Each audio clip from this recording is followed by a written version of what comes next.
छत्तीसगढ़ी शब्दकोश छत्तीसगढ़ी भाषा ज्ञान पर आधारित छत्तीसगढ़ी के शब्दों को अंग्रेजी व हिंदी में अर्थ को बताया जाता है। इस वीडियो में आप अक्षर से सीखेंगे। तो चलिए वीडियो शुरू करते हैं। अब तक आपने इससे पहले हम इस वीडियो में आपको अक्षर से बनने वाले शब्दों को सिखा रहे थे और अब हम यहाँ से अक्षर से सीखेंगे। तो लेते हैं अपना पहला शब्द आलू, दूसरा आस, तीसरा आसरा और चौथा आड़। आलू संज्ञा शब्द है, अंग्रेजी में पोटैटो बोला जाता है और हिंदी में इसका अर्थ होता है आलू। अब वाक्य प्रयोग करते हैं। दाई आलू साग रांधे है, दाई आलू साग रांधे है। Mother has cooked potatoes today. Chhattisgarhi शब्द का वाक्य प्रयोग दाई आलू साग रांधे है, दाई आलू साग रांधे है। Mother has cooked potatoes today. अब दूसरा शब्द लेते हैं आस। आस संज्ञा शब्द है, अंग्रेजी में होप और हिंदी में आस या आशा बोला जाता है। तो आस या आशा अंग्रेजी में होप और छत्तीसगढ़ी में हम आस कहते हैं। वाक्य प्रयोग जब तक सांस तब तक मनखे के आस रही थे, जब तक सांस तब तक मनखे के आस रही थे।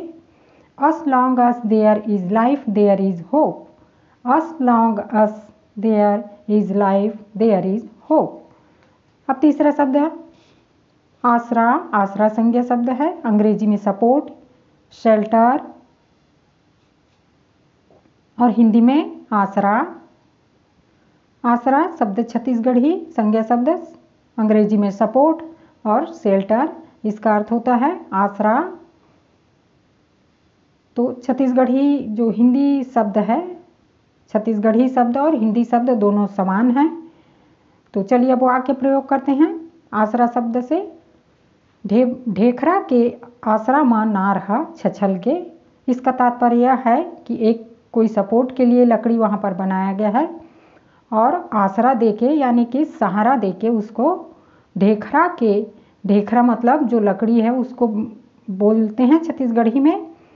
तो ढेखरा के आसरा मां ना रहा छछल गे। कोई भी जैसे फलदार या बेल वाली जो पेड़ पौधे होते हैं उसको लगाने के लिए ढेखरा का उपयोग किया जाता है। ढेखरा के आसरा मां ना रहा छछल गे, इस तरह से यहाँ पर वाक्य प्रयोग किया गया है। तो मैंने इस ढेखरा शब्द के अर्थ को और आसरा शब्द के अर्थ को यहाँ पर बताया है। तो ढेखरा के बारे में भी हमने छोटा सा छत्तीसगढ़ी में जो बोला जाता है, प्रयोग किया जाता है, उसके बारे में यहाँ पर हमने चर्चा किया। चलिए अब अंग्रेजी अनुवाद को पढ़ते हैं। The creeper is spreading with the support of dry branches. ठीक है, चलिए एक बार और पढ़ते हैं। The creeper is spreading with the support of dry branches. ठीक है। दूसरा वाक्य प्रयोग बुढ़ापा माँ सबो बेटा के आसरा करथे। बुढ़ापा माँ सबो बेटा के आसरा करथे। सही बात है साथियों, बुढ़ापा होने के बाद माँ बाप अपने पुत्र और बेटी या पुत्र या पुत्री अपने संतान के ऊपर ही आश्रित रहते हैं, डिपेंडेंट रहते हैं। तो इस तरीके से छत्तीसगढ़ी में बोला जा रहा है यहाँ पर, बुढ़ापा माँ सबो बेटा के आसरा करथे। During old age everybody seek support from his son. During deed age everybody seek support from his son. चलिए अब चौथा और आखिरी शब्द लेते हैं आड़। आड़ संज्ञा शब्द है, अंग्रेजी में पार्टीशन या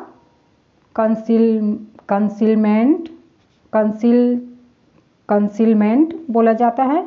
चूँकि मेरी मातृभाषा छत्तीसगढ़ी है और मैं यहाँ पर अंग्रेजी सीखना है मुझे, तो बोलने में मुझे काफ़ी दिक्कत होता है मित्रों।